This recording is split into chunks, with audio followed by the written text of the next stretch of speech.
Hyrule Warriors Age of Imprisonment, the game that asked, what if we took the heartfelt mythic tone of The Legend of Zelda and replaced it with several thousand identical moblins flying through the air like confetti? Spoiler, it's exactly what it sounds like. Zelda's soul duct taped to a lawnmower made of polygons and explosions. Let's start with the story, or as Nintendo likes to call it, vibes with dialogue boxes. Supposedly it's a prequel, sequel, or maybe a sideways reboot of Breath of the Wild. The timeline is about as coherent as a Sheikah slate running Windows Vista. You spend the campaign jumping between timelines and fighting battles that end the same way every time. We won, but at what cost?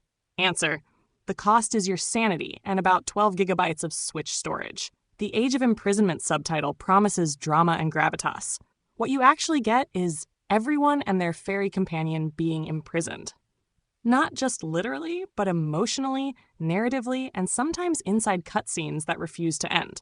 Link broods, Zelda sighs, Impa talks too much, and then you unleash a spinning attack that kills half of Hyrule. It's the emotional equivalent of a Michael Bay movie scored with ocarinas.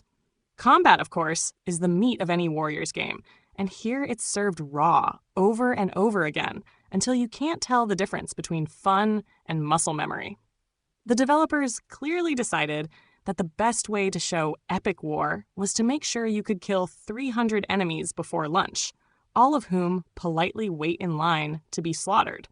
You'll press the same two buttons so many times, you'll start wondering if your Switch should come with carpal tunnel insurance. The performance, meanwhile, is what we in the business call heroically struggling. Every time the frame rate drops, you can practically hear the Switch whisper, "Please stop, I'm not built for this." The game occasionally transforms into a slideshow, which might actually improve things since it gives you time to remember what sunlight looks like. And the character roster. Oh boy. Ever wanted to play as every obscure Zelda sidekick who ever had 3 lines of dialogue? Good news, they're all here, along with a few characters that feel like the devs just made up after a late-night coffee binge.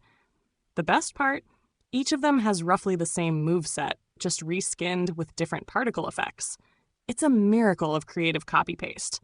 The soundtrack, as usual, slaps, because Zelda music always does. But even that can't save the sheer absurdity of wailing guitars and orchestral brass playing as you mow down 4,000 bokoblins for the 15th time in a row. It's like someone turned a concert into a war crime. As for emotional depth, yes, it's technically there.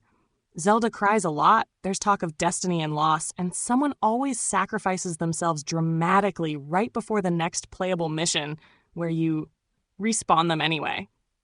It's hard to feel the stakes when the narrative equivalent of Groundhog Day is happening on screen. By the end, you're not sure whether you've saved Hyrule or just committed mass ecological destruction. Forests burned, castles fell, timelines shattered, and yet, you know what? It doesn't matter. You'll still unlock a new costume for Link that gives him plus 3% attack speed. That's what true heroism looks like. So yes, Hyrule Warriors Age of Imprisonment is technically a game. It has buttons, graphics, and a plot if you squint. It's not exactly bad. It's just the gaming equivalent of eating an entire bag of Doritos, crunchy, loud, and vaguely humiliating afterward. Final verdict, 6/10. A triumph of spectacle over substance, emotion over logic, and frame drops over everything else. It's not Zelda. It's Zelda's fever dream after too much Red Bull.